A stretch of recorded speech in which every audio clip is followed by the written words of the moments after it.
Hello, my name is Odion Mobo, and I'm a Master's of Education candidate for the Alcorn State University, and I'm in the MU 510 class for Dr. Murray, and I will be demonstrating different instrument mouthpieces and percussion techniques. So first, I'm going to start with the flute. So whenever teaching a student how to start on the flute, this is the head joint. So the bigger part, which is known as the lip plate, is where the students place their bottom lip. So whenever you're teaching a student to blow into the lip plate in the mouth hole, which is right here, you have to teach them to blow forward and down, like having an overbite. So you can have them make different noises such as to, do, so that their upper lip is over their bottom lip. So what you do is you have the student have the open end of their headpiece facing to the right. And then you have them put their hand at the open end, and then they bring the fat part of the lip plate to the lip, and then they blow down to produce a sound.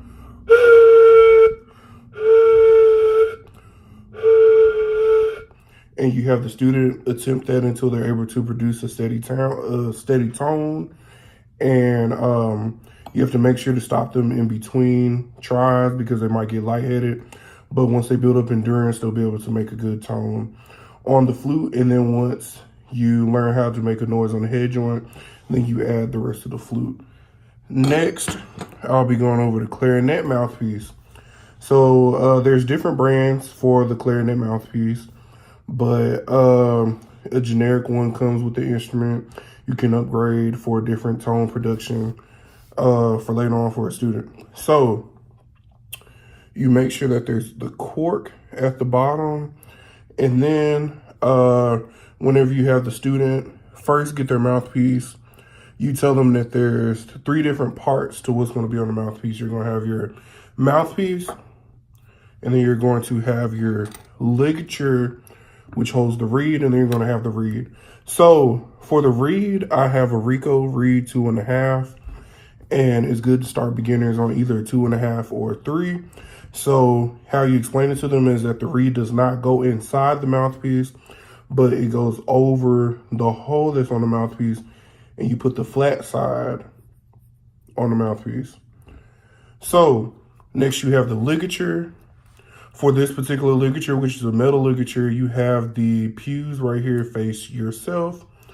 And then the bigger part of the ligature, you slide over the mouthpiece and over the reed. And then you make sure it's loosened up. And then you want to explain to students that the ligature goes all the way down to that top line that's on the reed. So once there, you tighten up the ligature, not too tight because the reed has to be able to vibrate. And then you explain to the students that their teeth go on top of the mouthpiece and that they fold their bottom lip over their bottom tooth like this. So they put their reed in their mouthpiece in at a 45-degree angle like this. And they tighten their corners, and then they produce a sound. And then also, it's good to have students put the barrel on as well. But for this video purposes, I'll just be going over the mouthpiece. So next, I have the saxophone mouthpiece, which does not have a cork, even though it looks similar to the clarinet mouthpiece. How the saxophone works is that you put it on the cork that's on the neck on the saxophone. So just like a clarinet, the saxophone has a ligature. So you put the ligature on the same way.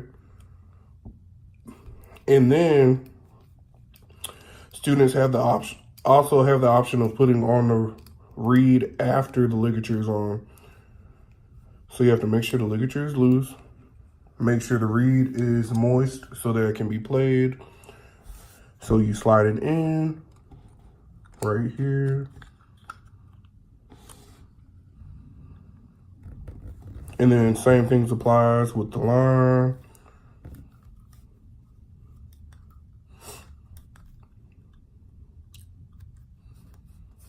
You tighten it up. And then you could either use just a mouthpiece or you can add the neck. And then you put the mouthpiece on over that bottom row of teeth, top teeth on the top, and then you produce a sound. Like that. All right, next I'll be switching to brass. The first mouthpiece is the trumpet mouthpiece. So this particular mouthpiece is a 7C. You want to start your beginners on either 5C, 3C, 7C, something that's not too difficult. So how you explain playing on a brass mouthpiece to a student is that you want them to make a sound. You want their lips to be flat and their chin to be flat as well. So for the trumpet mouthpiece, you put the mouthpiece 50-50 between the bottom lip and the upper lip. And then to produce a sound, tighten the corners and you blow. So it will sound like that on the trumpet mouthpiece. All right, next is one of the more difficult instruments, the French horn. So for the French horn mouthpiece, it's not 50-50 like the trumpet. It's more of a 40-60 to where there's more upper lip than the bottom lip because it's so tiny. So, this is a Holtum MDC. There's also different mouthpieces you get for the beginners. You have them put the mouthpiece to their mouth. You make sure there's more upper lip. And then just like the trumpet, you tighten the corners and then you blow. And then you produce a tone. So next, I have the baritone trombone mouthpiece, which is interchangeable depending on the shank right here.